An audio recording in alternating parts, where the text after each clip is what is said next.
GardenSMART has followed the progress of this tiny house from a rough, uncared for lot to a completed home with beautiful landscaping. We've got a few things left to do. You won't want to miss it, so stay tuned as we garden smart.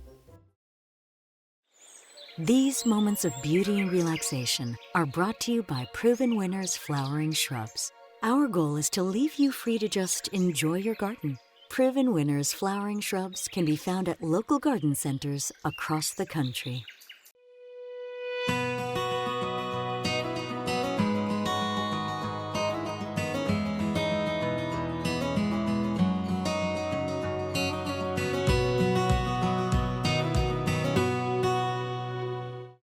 DRAM has been providing gardeners with professional equipment for over 80 years. DRAM products feature 9 water patterns and are designed to nurture your plants with a shower of rain. DRAM for lawn and garden, available at garden centers near you.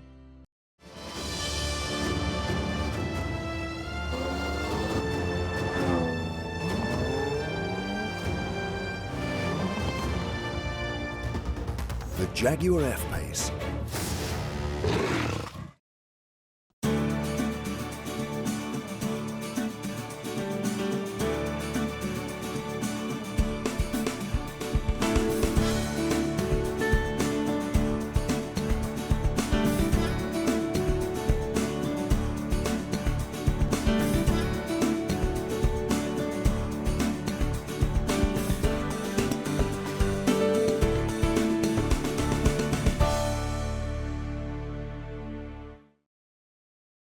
The homeowner Victoria loves her tiny house and landscaping, as do her neighbors. One of the most commented on features are the containers. Michael Carr discusses what people are looking for in pottery today, as well as the beauty and durability of the containers in this landscape. Michael, welcome back to the show. So great to see you. Man, Eric, it's great to be back, man. Always enjoy these segments. Awesome. Every time I see you, I'd love to get caught up on like what's going on in the world of containers, and it's just a never-ending, cycle of fashion. So every year you're creating new designs, and that's in response to what consumers are looking for. It's a very, very difficult thing to create thousands of new items every year. You think you're done, there's no more to do it. Nothing new out there. But pots have been around for thousands of years, right? And they're very consistently, up until the last few years, there weren't that many options. But nowadays, customers want something new. Right. I treat my business intentionally like a fashion business. My personal aesthetic with containers is I like a lot of the really, really high color, vibrant, colorful containers that you make. I think they really draw the eye. They are like statement pieces in the garden.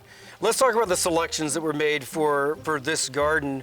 And it's a very compact planting, and these are wonderful little focal pieces. And I love the fact that stylistically they're all quite unified. So it feels cohesive. It feels intentional.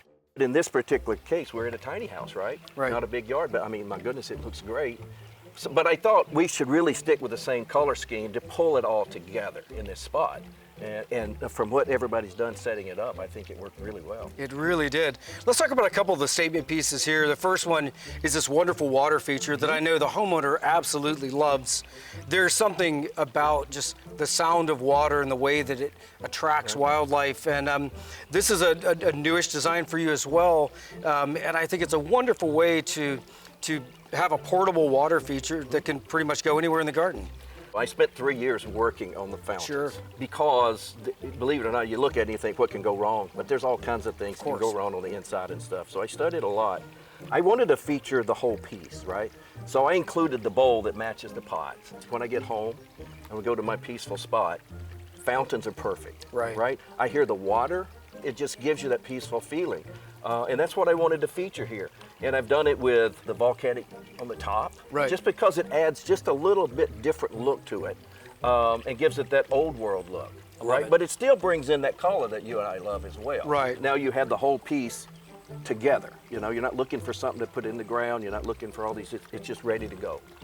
One thing I would say too, as we talk about just the cold tolerance of these, I've got one that you made that's a big one in my garden, and I've got wonderful pictures of it just covered in ice. It's completely frozen, but it makes this beautiful ice structure. So if there are any concerns about whether or not these can handle the temperature, they absolutely can. Part of that 3-year process, you try to test all the things that could go wrong, and I had the same thing happen. It's and again, it was just a test to see if it could hold up to the freezing. It's beautiful. And then when it thaws out, it continued to work fine. Like you said, the pump stops moving, so it's not a problem. It's actually kind of beautiful to see. Right, absolutely. I want you to talk about the strawberry jar, which is it's a design that is unique to you, and I think it's a really, really smart way of making that happen. Again, I had a customer asking for what they called strawberry jars, Yeah. right? And I looked at that and I studied that, and I'm thinking this thing is this tall. It's got little bitty cups or holes, you know, for you to drop it in. It's this tall. And you only have a hole about this big. So there's no way that plant had much of a root, right? And then you water it from the top, and the water it's going to drain. Gravity is going to take it down, and all of a sudden all these pieces don't have enough water to survive. Right. So I just collapsed it down myself because I wanted all the plants to have, you know, to get the water and the fertilizer and stick with it. Then what I did is I created, I think, 8 holes around the bottom, you know, and mixed up a little bit so it's not just straight across. But I designed those to take a quart plant and just drop them straight in the holes. And then at the top, for the feature piece, I created one that you can drop a gallon in it. Wow. And all of the water, all the fertilizer stays right there where the roots are. And it's just been fabulous. You can use it for cactuses, your succulents, you can use it for strawberries, or you can put any kind of combination of plants. It just makes a gorgeous feature piece, you know. Absolutely, and Victoria, the homeowner here, decided to make that her herb garden, which I think is a wonderful application. Michael, thank you so much. It's great to see you as always, and congratulations on all the new designs. It's wonderful. Yeah, I appreciate it, Eric. With a tiny house, a big consideration is utilizing space efficiently, and finding the right outdoor furniture is a huge issue. Furniture that can be utilized both inside and out is very important. We next meet Raul Hernandez, the man behind this amazing furniture. Raul, welcome back to the show. It is always a pleasure catching up with you. How have you been? Good, good. One thing that I love about talking with you is it goes well beyond what you make, but it is the heart and soul of it is how you make it, and that conservation and ecological component to it, where you know you are principally a forester and an ecologist, and secondarily someone who makes furniture. When we started the company, the whole idea was to figure out a way that we can take the limited amount of wood that we would take out of the forest, because the forest only yields a certain amount of wood per acre per year. Right. And we take a portion of that. And what can we do with it to pay for forest restoration and to expand the vision? And we started developing these high-end products. We've developed over 350 products, and people love them. And the key is to use only the highest quality wood, throw a lot of wood into it. That's the main motif on all our designs. Instead of making something modern that's flimsy, we just go the opposite direction. And nobody does, so we're kind of standalone that way. It is that old world craftsmanship. I would say everything, it looks like it is strong and almost overbuilt. And we take pride in that. And it just takes a little bit more wood and a little bit more love. Let's talk about the individual pieces that Victoria selected for her tiny house. Well, she wanted pieces that could be indoors and outdoors. So we put some on wheels. We made some carts that are on wheels that she can use to prepare food. She's got a storage bench in the bedroom. That's a 4-foot bench. It's beautiful. And the top opens up so she can put stuff in it. And she had them all customized. She made them a little bit lower. Well, that was one thing that was very important to her, was being able to interact with the garden. So a lot of her life moves between the indoors and the outdoors. And this furniture is really, really well adapted to the outdoors. All you have to do is re-oil it every once in a while. Don't ever power wash it. Don't sand it. Just let it age and develop its own character over time. It'll darken a little bit over the years. It might get a few cracks after 10 years. So what? My face has a bunch of cracks. I don't mind. Right. And Raul, you were telling me earlier, and I found it really fascinating, how do we know that a piece of wood needs to be oiled or that it's dry? There's an old trick, and that is just touch the wood. If you touch the wood and the temperature is the same as the surrounding temperature, the wood's dry. If the temperature is lower temperature, it's evaporating. It's very simple. Right. And it's still losing moisture. Just take out your touch-up kit that we sent with the order and put a little bit on a rag and just lightly rub it in. That's all you have to do. Just give it a little bit of suntan lotion. In a world where everything seems disposable, it's amazing to me that you warranty what you make for 10 years? Up to 30. Wow. If you get the very best of the old growth redwood, which is very little of it left. But yeah, wood can last a long time. It's just the way forestry is practiced nationwide, worldwide, is it's all about volume, and it's not about quality anymore. So outside of just paying attention to when it needs to be oiled, is there any other maintenance concerns that we would have or anything that we should keep in mind? You know, sometimes people will call me and say, oh, my table doesn't look as good. Well, when was the last time you re-oiled it? Never. Well, when did you buy it? In 2008? Okay. Well, at that point, you're going to need to sand it. Right. If you've left it out there for 15 years to just get beat up, then sand it lightly, dust it off, and it's brand new again. It's amazing. They're lifetime heirloom pieces that we can pass down through the generations. They're so comfortable, they're so beautiful, and they really make it feel like home. Raul did an amazing job here. Thank you. Thanks, Eric. Yeah, thanks, Raul. Good to see you. Victoria loves to cook, particularly outdoors, and that fits beautifully with the size and space of her tiny house. After much consideration, she chose a unique outdoor cooker. Bob Atkinson provides a great overview of the equipment and in the process prepares a wonderful meal. Bob, welcome to the show. Thanks so much for joining us. I'm proud to be here. Wonderful. Well, if there's one thing that I love more than gardening, it's cooking. And I think the only thing better than one or the other is doing both together. And I've got my Big Green Egg set up in my garden for a number of wonderful reasons. Of course, the scenery couldn't be better, but then also there's huge advantages, especially in the Southeast, of moving that heat out of the kitchen. And I think it also is just, it just enhances the whole experience being out in open air cooking. Yeah, I'm the same way. I love sitting outside on a Sunday night roasting a chicken.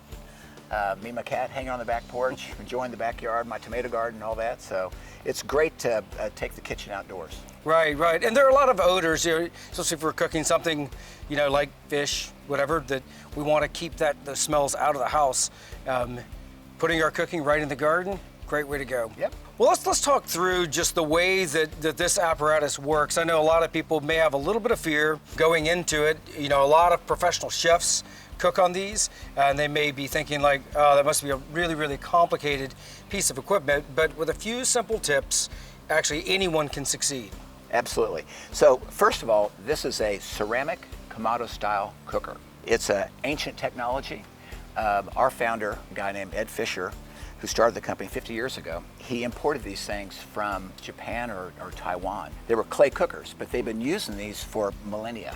He realized that he wanted a greater temperature range in it, so he found a manufacturer that we could make it out of high-grade ceramics rather than a big clay pot, basically. Right, right. So it's got a range of temperatures that you can cook from 70 and cold smoke up to 1,000 degrees, which I wouldn't necessarily recommend, but you could if you wanted maybe to. pizza? But it's great. But it allows you to cold smoke, go low and slow. You can sear steaks at a high temp. I bake on mine. I make pizzas. We talked about baking bread on it. I was at an event last week and we made brownies on this thing. Wonderful. Pizza, roast big prime ribs, you know, anything on it. It's fueled by charcoal that we basically get as salvage out of the Ozarks. In South Missouri, northern Arkansas, it's known for its wonderful oak and hickory down there. And every little town has a mill. We collect all the scrap and then put it in our kilns and make natural, pure lump charcoal out of it. Wonderful. No additives, no nothing on that. So it imparts a great flavor. Well, and the quality of the fuel matters a lot. You never ever need to use lighter fluid with this. Right. The airflow through this allows you to light it without the use of any kind of petrochemicals or anything. So it's just beautiful pure lump charcoal and an easy to control device that you can, based on the airflow, you can cook at any temperature you want. Well, let's take a look inside, and why don't you break down the different parts? This is the cooking grid. You can use it like a grill and cook direct on it, but if you want to bake or go low and slow, you insert this deflector plate. And this is, we call it a convector. But it's really a deflector plate, and it keeps the direct flames off your food and also helps to create even more of a convection effect inside the cooking dome. Wonderful. So there's that. So again, it's easy to use, easy to light. So this is our pure lump charcoal. So you're bringing the charcoal right up to the edge of the firebox there. That's right. To the top of that. And that'll be a full load, and with that much charcoal, especially cooking at low temperatures, you could cook on that for 10, 15 hours and not use a whole load. Wow. The ceramics keeps the heat in, and so unlike like a metal cooker, a lot of people use kettles, all the heat radiates out the top of it. If it's 500 degrees on the inside, it's 500 degrees on the outside. The temperature differential on an egg is about 175 degree difference between the inside and the outside. Wow. And why that makes sense and why it's important is that if you're losing all the heat, you have to keep pumping hot, dry air into your cooker, and that dries your food out. Right. With this, once we get this thing up to temp, we can dial it back and barely have it open just enough to keep the fire going. So all that nice, hot, moist air stays in there so your food doesn't dry out. That's amazing. Yeah, easy to light. One of these, we'll put this right in the middle of the charcoal. We'll close the top once it's lit. We'll open the top vent, open the bottom vent all the way, and in about 15 minutes, we'll be up to 375 degrees, ready to put our chicken on. Wonderful. Well, let's get to work on our chicken. All right, let's do it. We're gonna do one of my favorite Sunday night feasts, which is a spatchcock chicken. I love summer in the South because I've got fresh tomatoes coming out of my garden and sweet corn. Oh, yeah. And what goes better with a roast chicken than some corn on the cob? Oh, it's perfect. So my technique that I do to get the full flavor out of it is I like to steam it in the husk and then finish it over a screaming hot grill at the end to really get the caramelization on those kernels on it. So simply all I do is I just snip it off, clip the top, bam, just like that, and we'll soak it while our chicken's on. And then about 45 minutes into the 1 hour cook, we'll put it on and get it nice and steamed up. Excellent. Just that simple. So we're gonna be eating well, my friend. Oh, yeah. I can't wait. Bob, I love cooking chicken on the grill, and you're going to show us a technique which is spatchcocking, which is a wonderful way to get really, really even heat. And also, it's a quicker way of cooking a chicken too, but it's mostly a technique that's used to get really, really even uniform cooking. The right chicken makes a difference. I've cooked chicken from every store on the planet, pretty much. And this is going to be a organic, field-raised chicken, and the quality of the meat really does make a difference. Sure but does. if you cook it on the egg, it's going to taste great. Yeah. So spatchcocking is really easy. All you do is just flip it over, and what we're going to do to spatchcock it, we're going to go for the tail right here. We're going to cut the backbone out of it, and that's going to allow us to open this bird up and get the seasoning on the inside. Not only will you get nice even cook on it, you'll also be able to get the seasoning on both sides of it as well. And with it laid open like that, we'll get a lot of nice smoke on it as well. Excellent. So that's all there is to it. Cut that backbone out, and then what I do is I come right in here in the breast and I give it a little snip, just like that, and then it just lays right open like that. I like to start with a little bit of olive oil first. So the olive oil, I've heard it helps it brown, but most of all, it gives you a little something for your seasoning to bind to. Great, great. So we'll start on the back, and I'll just put a little olive oil on it. We'll spread it around there. This is salt, pepper, garlic that we have. The salt in here will also help tighten the skin up because you want that nice crispy skin on it when you're done. We also have a chicken rub. It's got a little paprika and some other things in it. I like it because it adds that little other layer of flavor, and it adds a little bit of color to it too. And part of the design of this tiny house was that the front porch would roll right into the garden, and so it's a space designed for entertaining, and having the cooking apparatus, having the grill right off the patio is great for entertaining, and here we are right in the middle of the garden, just enjoying wonderful weather and the smoke from the grill. So I cook indirect at 375, and this is about a 4.5 pound bird, and at 375 indirect, we can have this thing from the time we put it on to pull it off in an hour or less. Wow. Yeah. So how cool is that? That's great. What we'll do is we'll cook this, for the better part of an hour. We'll get it up to 165 internal temp in the breast. That'll be food safe for that. And when we pull it off and rest it, that's when we'll put our corn on. That's all there is to it. All right. Shall we get cooking? Let's get cooking. All right. Let's do it. But I think many people think that cooking on an egg it's got to be a Saturday endeavor. You know, it takes all this time to get it to temp and all this time to cook. Not true. In the time that we prep this chicken, the egg is already to temperature, and it's only going to take us about an hour to cook this, so it actually is a perfectly practical Tuesday evening event. It does not have to be reserved for just the weekends, and I think that that's what makes this a wonderful everyday piece of cooking equipment. Absolutely. Think what we did. We came in here, we lit it, we went in the kitchen, we prepped our chicken, and the time we come back out, we're right at 400 degrees, 375, 400 is about where we want to cook this. And so this beautifully seasoned bird, we're going to put it on 375, and we'll be pulling it off in the next 55 minutes to an hour on that. Wow. So here we go. All right. So if you'll do that, here we go. See you in an hour, birdie. That sounds like magic. All right.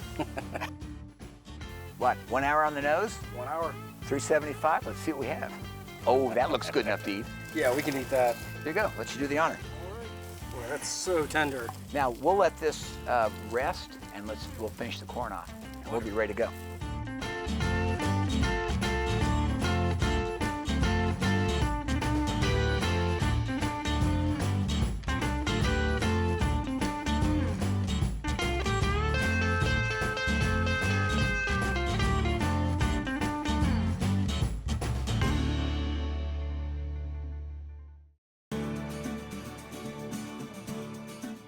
Each week we travel the country north to south, east to west, visiting some of the most exciting gardens, as well as talking to industry horticulturalists about design principles, new plants, and also how you can be most successful with your home gardens.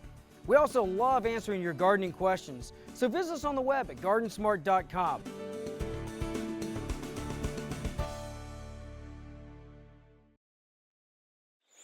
These moments of beauty and relaxation are brought to you by Proven Winners Flowering Shrubs.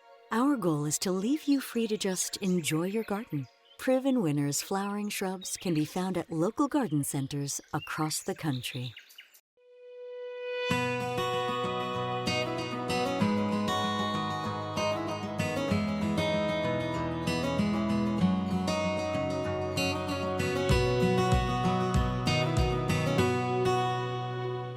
Dram has been providing gardeners with professional equipment for over 80 years. Dram products feature 9 water patterns and are designed to nurture your plants with a shower of rain. Dram for lawn and garden, available at garden centers near you.